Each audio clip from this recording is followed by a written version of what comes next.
Hello दोस्तों, तो कैसे हो आप सब। तो चलिए हम आज की जो नई वीडियो है उसे शुरू करते हैं। उम्मीद करता हूँ अच्छे ही होंगे आप सभी। तो आज की जो नई वीडियो है इसमें हम लोग कक्षा 12 यानी क्लास 12 की जियोग्राफी के बारे में डिस्कस करेंगे। मेरे प्यारे दोस्तों, तो हमारी अगली टॉपिक थी मानव भूगोल। मानव भूगोल क्या होता है? मानव तथा प्रकृति के बीच के संबंध को मानव भूगोल बोलते हैं। मानव और प्रकृति, इन दोनों के सामंजस्य संबंध को मानव भूगोल कहते हैं। मानव मतलब मनुष्य। भूगोल क्या होता है? भूगोल आपका सब्जेक्ट है, इतना तो सबको पता है कि भूगोल क्या होता है। भू मतलब पृथ्वी और गोल मतलब तो गोल ही होता है, लेकिन भूगोल पृथ्वी की आकृति तथा संरचनाओं के बारे में अध्ययन करना, ये भूगोल कहलाता है। तो मानव भूगोल मानव तथा प्रकृति के बीच के संबंध को मानव भूगोल कहते हैं। मानव भूगोल के कुछ क्षेत्र हैं जिन्हें आपको समझना अत्यंत आवश्यक है, क्योंकि आपसे प्रश्न में पूछ सकता है कि मानव भूगोल के कौन कौन से क्षेत्र हैं, उनके बारे में चर्चा कीजिए। तो मानव भूगोल के जो क्षेत्र हैं, आर्थिक भूगोल आप बोल सकते हैं, सामाजिक भूगोल, राजनैतिक भूगोल, जनसंख्या भूगोल, ये जो सारी चीज़ें हैं ये मानव भूगोल में आती हैं। आर्थिक भूगोल जो होगा, आर्थिक यानी आप सीधे सीधे समझ रहे होंगे कि आर्थिक यानी अर्थ इसमें आ रहा, तो यानी धन से संबंधित जो भूगोल है। सामाजिक, आपके पर्यावरण चारों तरफ का जो आपका समाज है उससे संबंधित जो भूगोल है। राजनैतिक भूगोल क्या है? राजनैतिक भूगोल ये जो है मानचित्र में जब आप समझेंगे तो उसमें आपको राजनैतिक भूगोल आपको समझ में आ जाएगा कि राजनैतिक भूगोल क्या है। जनसंख्या भूगोल क्या है? जनसंख्या की स्थिति, प्रकृति, कहाँ पर किस तरह की जनसंख्या, कहाँ पर सघन जनसंख्या, कहाँ पर कम न्यूनतम जनसंख्या है, कहाँ पर जनसंख्या घनत्व सर्वाधिक है, कहाँ पर जनसंख्या घनत्व कम है। तो ये सारी चीज़ें जो है, जन्म दर, मृत्यु दर, प्रवास, ये जो है ये जनसंख्या भूगोल में आ जाएगा। तो आपको समझना ये है कि मानव भूगोल के क्षेत्र कौन कौन से हैं। आर्थिक, सामाजिक, राजनीतिक और जनसंख्या भूगोल, ये मानव भूगोल के क्षेत्र हैं। अगली जो इसमें बात हमें समझना है कि मानव भूगोल के क्षेत्र तो समझ में आ गया, मानव भूगोल के उप क्षेत्र क्या है। मानव भूगोल के उप क्षेत्र बार बार आप जब भी पढ़ेंगे भूगोल में तो तीन चीजें हमेशा आएंगी: प्राथमिक क्रियाएं, द्वितीयक क्रियाएं, तृतीयक क्रियाएं। प्राथमिक क्रियाएं क्या होती हैं? आर्थिक क्रियाएं। देखिए, जब आप भूगोल, इसमें मैं बताया मानव भूगोल के क्षेत्र, मानव भूगोल के क्षेत्र में आर्थिक भूगोल बताया, सामाजिक भूगोल बताया, राजनैतिक भूगोल, जनसंख्या भूगोल। आर्थिक भूगोल में तीन क्रियाएं आती हैं।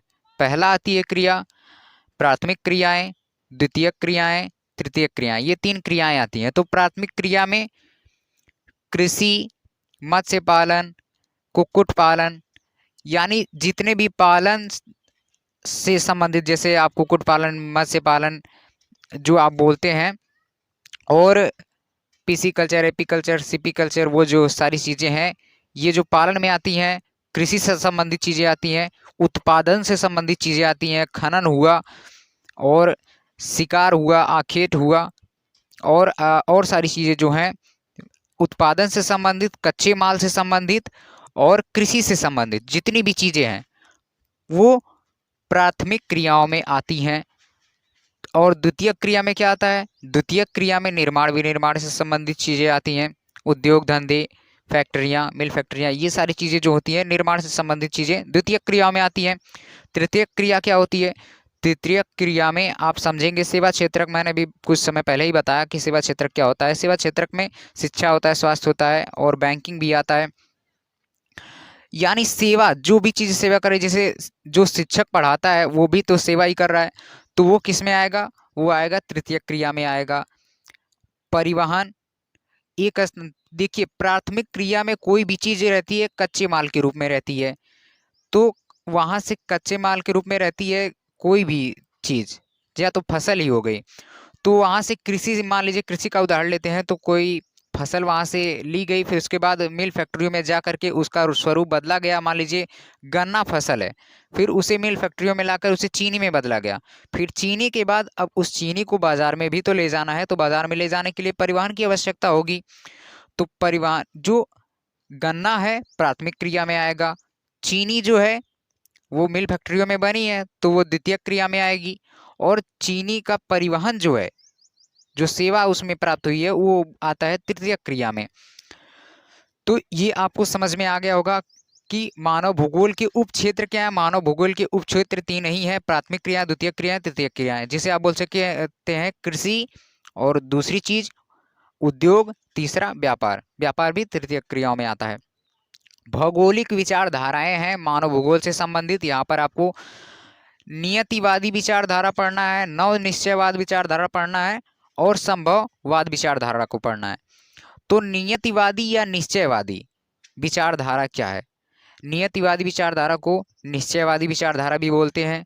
निश्चयवादी विचारधारा कहती है कि आपको पूरी तरह से प्रकृति पर ही निर्भर रहना है।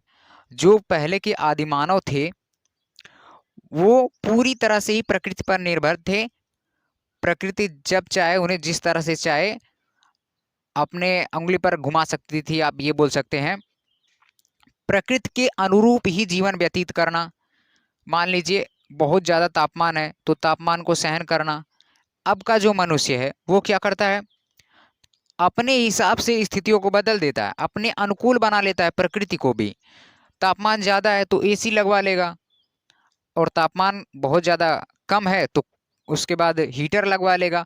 तो अब जो मानव है, अब का मानव, इसने प्रकृति के विरुद्ध जाकर के अपने अनुकूल परिस्थितियों को उत्पन्न किया है।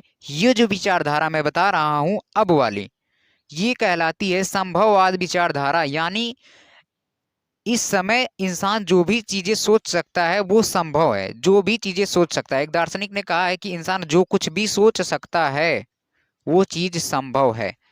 क्या पहले कभी किसी ने सोचा था कि कभी हवाई जहाज जो होगी, यानी एक लोहा हवा में उड़ सकता है? किसी ने सोचा, फिर उसके बाद उसका निर्माण हुआ। अगर वो नहीं किसी ने सोचा, किसी के दिमाग में भी बहुत सारी चीज़ें हैं जो नहीं आती हैं, और बहुत सी ऐसी चीज़ें आती हैं। मान लीजिए आता है कि क्या मैं बैठे बैठे अपने भविष्य को देख सकता हूँ?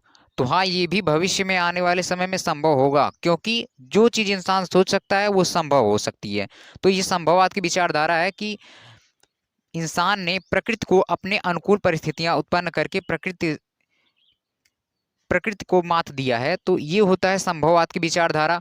और एक विचारधारा होती है जिसे आप बोल सकते हैं मध्यम मार्ग या नवनिश्चयवाद विचारधारा। इसका दूसरा नाम है रुको और जाओ विचारधारा। रुको और जाओ विचारधारा में सतत पोषणी विकास से आप समझ सकते हैं कि विकास इस तरह से किया जाए कि पर्यावरण को हानि ना पहुंचे। सतत पोषणी विकास में अभी पिछले ही कुछ समय पहले आपको समझाया। भूगोल जो है एक दूसरे से हर चीज़ें कनेक्ट रहती हैं, आप समझेंगे तो ज़्यादा इसमें प्रॉब्लम नहीं। वही चीज़ें घूम घूम कर आएंगी, प्राथमिक क्रिया, द्वितीयक क्रिया, तृतीयक क्रिया, सतत पोषणी विकास, वही भूगोल बार बार आएगा। तो नियतिवादी में मैं समझा दिया कि पूरी तरह से प्रकृति पर मानव निर्भर था। नियतिवादी या निश्चयवादी से बोलते हैं। इसके समर्थक कौन कौन थे? रैटजेल, रीटर और हम्बोल्ट। रैटजेल, रीटर और हम्बोल्ट जो हैं ये समर्थक थे नियतवादी या निश्चयवादी विचारधारा के। और रुको और जाओ, या जिसे आप बोल सकते हैं नव निश्चयवाद विचारधारा या मध्यम मार्ग, ये जो है इसे प्रकृति के नियमों का पालन करके विकास करना, जिसे आप बोल सकते हैं सतत पोषणी विकास की धारणा का पालन करना।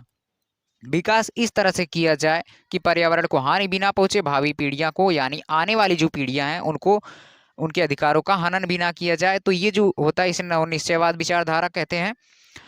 और अगली विचारधारा मैंने समझाया संभववाद विचारधारा, प्रकृति के विरुद्ध जा करके मानव के द्वारा अपने अनुकूल परिस्थितियां उत्पन्न कर लेना, ये संभववाद विचारधारा कहलाती है। इसके जो समर्थक है बी डाल डी ला ब्लास। ठीक, ये आपको समझ में आ गया होगा सारी विचारधाराएं। अब अगली जो टॉपिक है सतत पोषणी विकास, मैंने समझा दिया। सतत पोषणी विकास से क्या हुआ? मानव ने नई नई तकनीकें उत्पन्न की और प्रौद्योगिकी का भी विकास कर लिया। किससे? पर्यावरणीय चीजों से ही, प्रकृति से ही मानव ने प्रौद्योगिकी का भी विकास कर लिया। प्रकृति का मानवीकरण क्या कहलाता है और मानव का प्रकृतिकरण क्या कहलाता है, ये दो चीजें इस लेसन में महत्वपूर्ण हैं ज्यादा। तो प्रकृति का मानवीकरण क्या कहलाता है? संभववाद विचारधारा आपने पढ़ा, उसी को बोलते हैं प्रकृति का मानवीकरण। नियतिवादी या निश्चयवादी विचारधारा आपने पढ़ा, उसको बोलते हैं मानव का प्रकृतिकरण। अब एक बार फिर से समझा देते हैं हम आपको।